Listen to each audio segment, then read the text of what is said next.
Kementerian Pembangunan Usahawan dan Koperasi KUSKOP akan mengadakan satu kajian penilaian terhadap pelaksanaan program Pro-TJ yang dilaksanakan sepanjang rancangan Malaysia ke-12 RMK-12.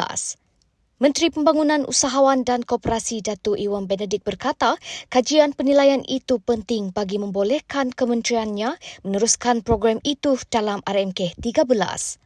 Katanya sesi libat urus perancangan RMK-13 sedang berlangsung dan beliau perlu mempertahankan inisiatif baik yang dilaksanakan oleh kementerian supaya dapat diteruskan dalam RMK-13.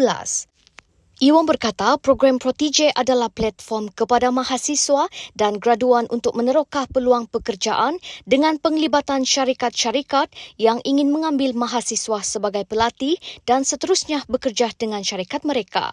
Beliau berkata demikian ketika ditemui pemberita selepas menyempurnakan Majlis Penutup Karnival Pro-TJ KUSKOP Zon Borneo Sabah di Pusat Konvensyen Antarabangsa Sabah SICC di Kota Kinabalu pada 27 Oktober.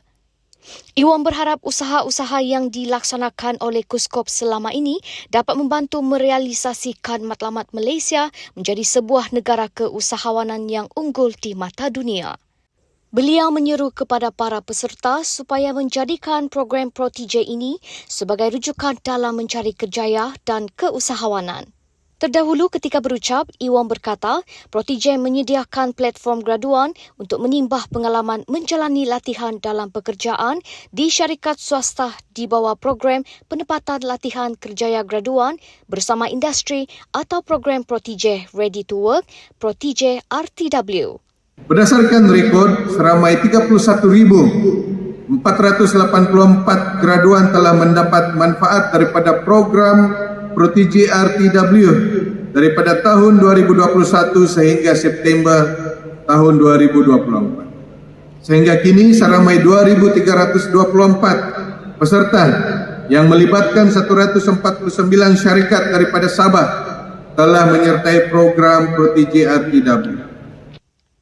Beliau turut berkongsi kisah kejayaan peserta-peserta yang pernah menyertai program usahawan perantis Space Pro-TJ.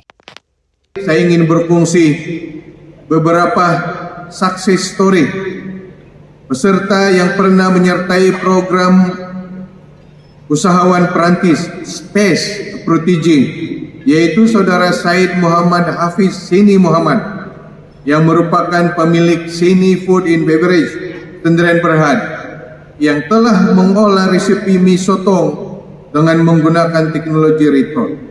Kini beliau telah mampu meraih pendapatan 6 angka daripada hasil jualan mi sotong segera dan telah berjaya menjana jualan sebanyak RM100,000 dalam tempo setahun.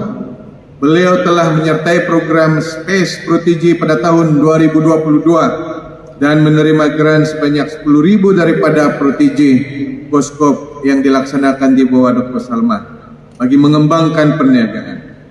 Selain itu, katanya seorang lagi peserta dari Sabah yang pernah menyertai program-program latihan intensif dalam talian bagi usahawan generasi baharu Enjin Pro-TJ iaitu Amizah Nur Zarinah Sabadin kini berjaya dalam perniagaan AJE Photocopy Center. Begitu juga dengan kejayaan peserta daripada Sabah yang pernah menyertai program latihan intensif dalam talian bagi usahawan generasi baru ataupun Enjin Pro-TJ, yaitu saudari Amizah Nur Zarinah binti Sabadin yang merupakan pemilik perniagaan AJE Photocopy Sendirian atau Photocopy Center.